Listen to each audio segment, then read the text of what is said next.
We have officially arrived at the release of Pokemon Brilliant Diamond and Shining Pearl, and it wouldn't be a proper Pokemon release without the community bursting into flames weeks before.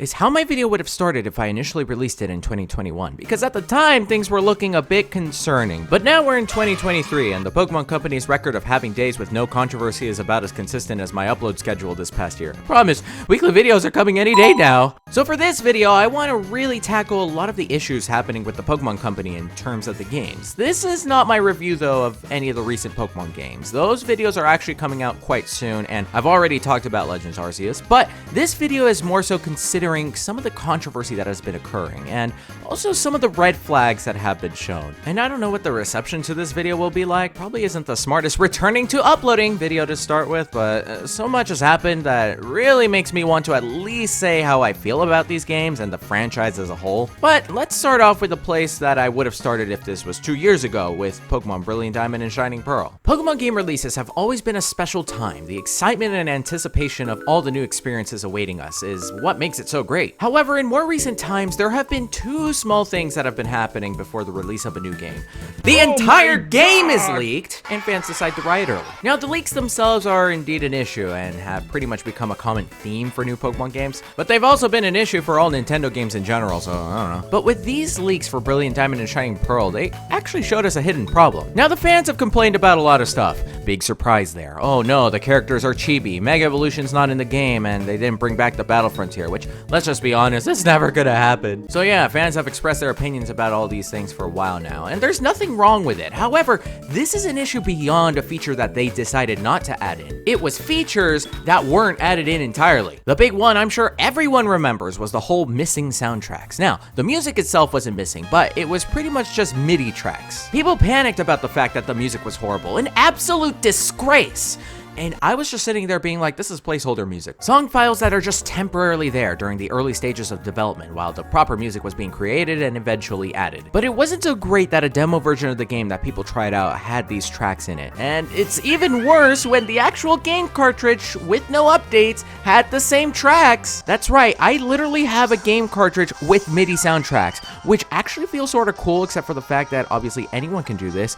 And I'm trying to pretend that this is something that's not cool, so yeah, it's not cool. And unfortunately, that's not the only problem you'll encounter. The opening and ending scenes in the games were not even included. Literally, the thing you see at the very beginning of every Pokemon, heck, every game in existence was not added to this game. Instead, you got a nice black screen with just the logo showing up. What, don't like the black screen? That's alright. There's a green screen that shows up for a good second after the first battle. It gets even worse. Ramanas Park, as well as the Battle Zone, weren't in the initial game. I mean, Ramanas Park was the place where you would be able to get foreign legendaries, and the Battle Zone, well, it was just a battle tower again, so it's not a major L, I'm gonna be honest. But all of these had to be added with a day one patch upon the game's release, which at the very least they were able to get through in time. But even then, we were still missing access to the Global Wonder Station, which wouldn't get added until much later, and Pokemon Home support didn't come until May of the following year. But now let's move over to Pokemon Scarlet and Violet, the games that look to be a fresh start for the series, moving in the direction of progress. And again, this isn't my review of the games,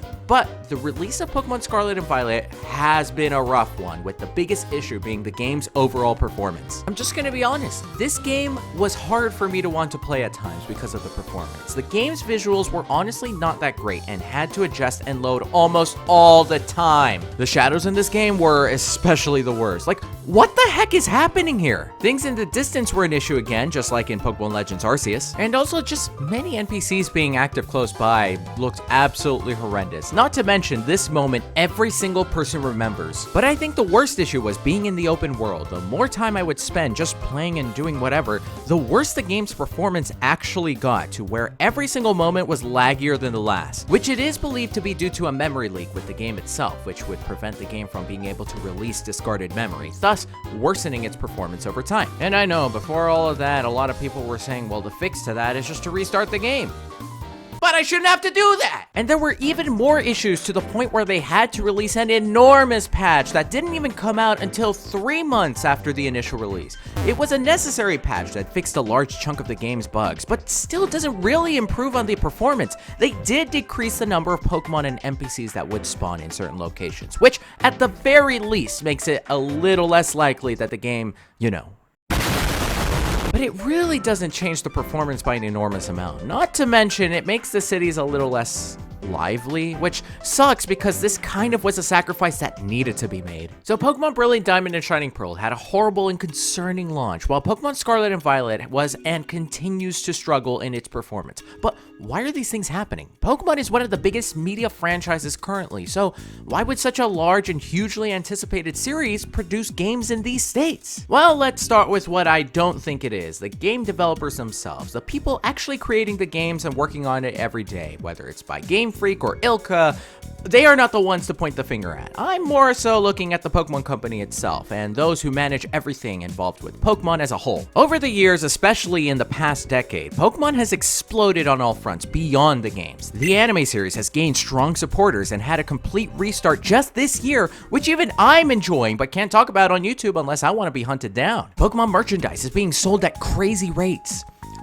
I don't know what Lysithea is doing there. I'm just gonna move her to the side. And I don't need to explain how the Pokemon trading card game has been doing. So everything Pokemon has been wanted by so many people at an exponential rate. And that seems to be the thing the Pokemon Company hasn't been able to get a solid grip on. Because of the demand of all the Pokemon products and the fact that they are all tightly connected to each other really enforces the need to follow a timeline. For instance, a brand new generation Pokemon game is what kickstarts a brand new line of merch, the release of a brand new TCG series and packs, a brand new anime adventure, and most importantly, brand new pairs of socks. The problem is that everything is so tightly connected to each other and likely planned many years before even their reveal that one can't just break trends if something goes wrong without it affecting everything else in some way, especially if it's something as crucial as the main series game getting delayed. And I think that's why these two games turned out the way they did. And it's not the only time their strict scheduling has affected games. Thanks to Nintendo's Giga Leak back in 2020, we learned that Pokemon X and Y, the Generation 6 games we all agreed needed follow-up titles,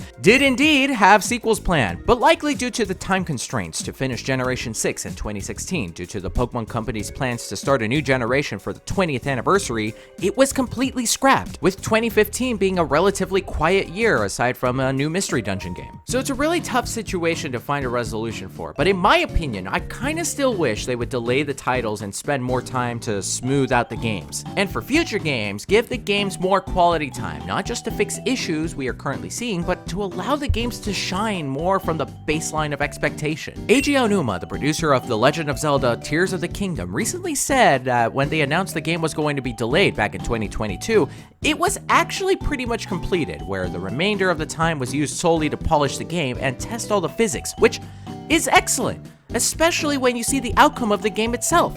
And I feel with Pokemon, it would definitely benefit to elongate the time spent on these bigger main series titles, especially for a new generation title. And that doesn't mean we'll only have one game every so many years. One thing that still definitely helped with the recent Pokemon games was the fact that they outsourced Diamond and Pearl remakes to Ilka, which still resulted in a pretty decent game. Definitely went to the benefit of Game Freak and their development of Legends Arceus, and I could only imagine the horrendous state of one of the three titles, if not all of them, would have been if Game Freak tackled all three games. For me, I just feel like it's been years of Pokemon having some decent ideas and recently pursuing a bit more ambition for their games, but having the same continuous struggle with the graphics and performance of the game, and especially overall completion and stability as of recently. And I still wouldn't count new hardware being the solution to all of these problems. It would definitely help, but if Xenoblade could achieve what Pokemon struggled to do on this current hardware, I still have my doubts. But enough of me. Now the discussion goes to the comments, because I genuinely want to know what the consensus or thoughts on all this are. What do you think is the big problem of the Pokemon games in its current state? And